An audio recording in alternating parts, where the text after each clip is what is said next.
These are amazing times because we're at the beginning of a new industrial revolution.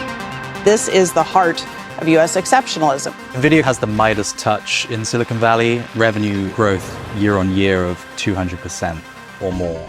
The emergence of DeepSeek now putting pressure on the U.S. tech names.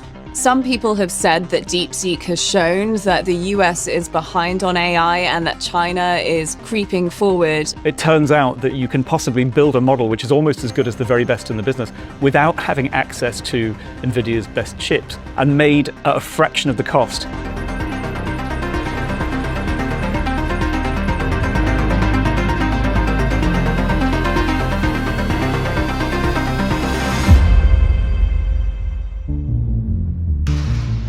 Artificial intelligence has become so advanced, it has now surpassed human performance on several basic tasks.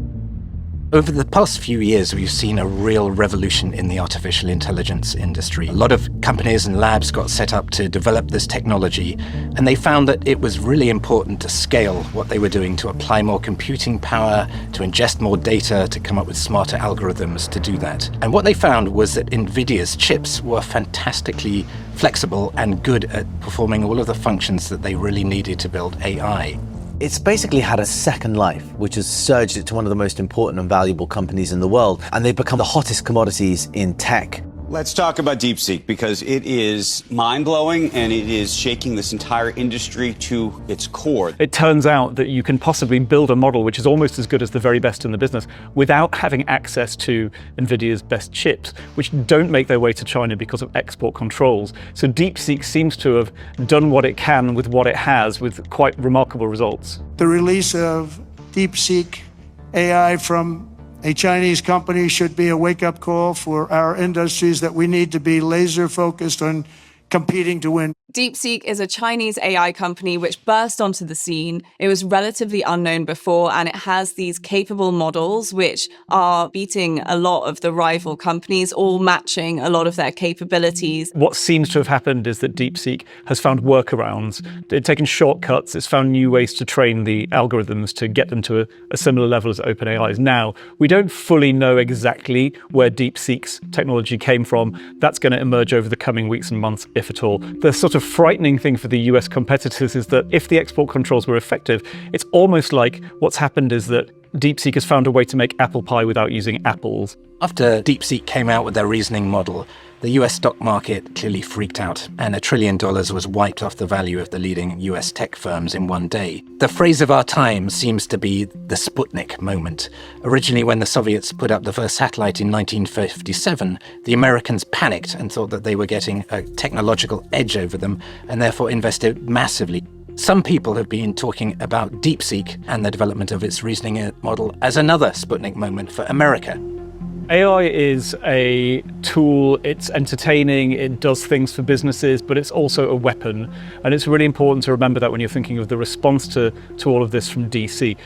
Lots of AI companies, including OpenAI and Meta Platforms, are questing towards this thing called artificial general intelligence, which is the point at which AI becomes as intelligent as a real human being. This is kind of the holy grail, and whoever gets there first, whichever country gets there first, is going to have a formidable advantage over its trade partners and rivals. The British mathematician I.J. Good, who worked at Bletchley Park and was one of the pioneers of computing technology, came up with this idea of humankind's last invention, by which he meant an ultra-intelligent machine that would be able to invent everything that we could invent. So we reach a certain point of development where we effectively hand over the baton to an electronic intelligence that then can invent everything that we would have been capable of inventing ourselves, only in faster and more capable ways. Now, this has been a somewhat theoretical discussion and remains a theoretical discussion, but that really is where people are hoping to get with AGI.